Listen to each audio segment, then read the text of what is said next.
রাতে বিজেপি কর্মীর বাড়ি বোম ছোড়ার অভিযোগ, আতঙ্কে পরিবারসহ গোটা এলাকাবাসী।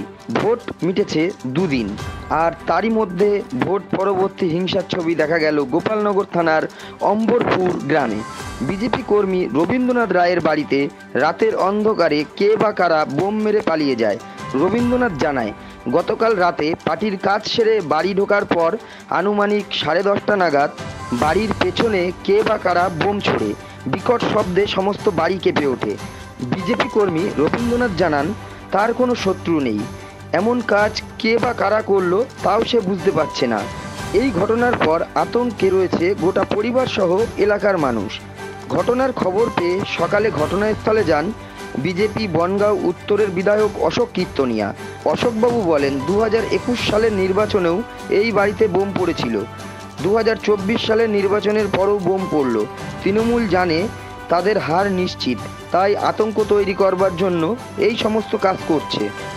হয়েছে কালকে আমাদের পার্টির কোনো কাজ ছিল, সেই কাজকর্ম শেষ করে আমি রাত 10টা 10:30 নাগাদ বাড়িতে ফিরি। রাস্তার থেকে আমি নিচে নেমে মোটরসাইকেল বারান্দায় দিয়ে গেটে তালা লাগিয়ে যখন ঘরের ভিতরে যাই, তখন আমার ঘরের পিছনে বোম মারে।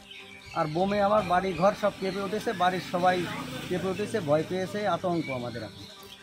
কারা মারলো?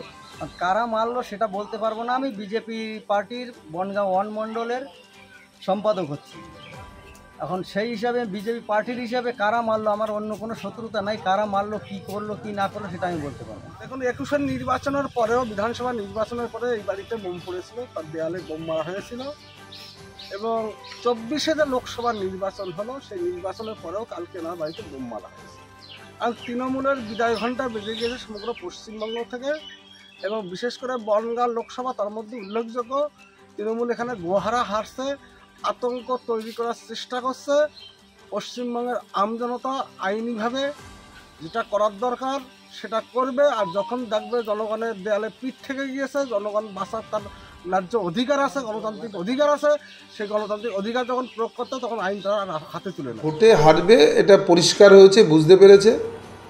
ভোটের আগে যাতে ভোটে জিতার পরে যাতে ওরা মারধর না খায়, তার কারণে ওরা নিজেরাই এইসব প্রোপাগান্ডা তৈরি করছে। কারণ ওরা প্রচুর বোমের মশলা তৈরি করে এনেছিলেন জানি, কিন্তু কাজে লাগাতে পারেনি।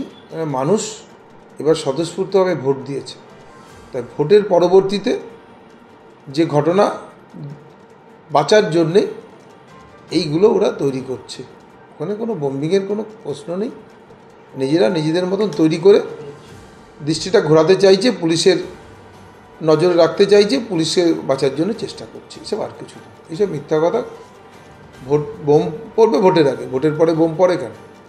নিজেদের বোম নিজেরা করেছিল, যা মজুত করেছিল সেই বোম ব্যবহার করতে পারেনি, এবং ওরা জানে যে হার নিশ্চিত, সেই কারণে ঘটনা ঘটাচ্ছে।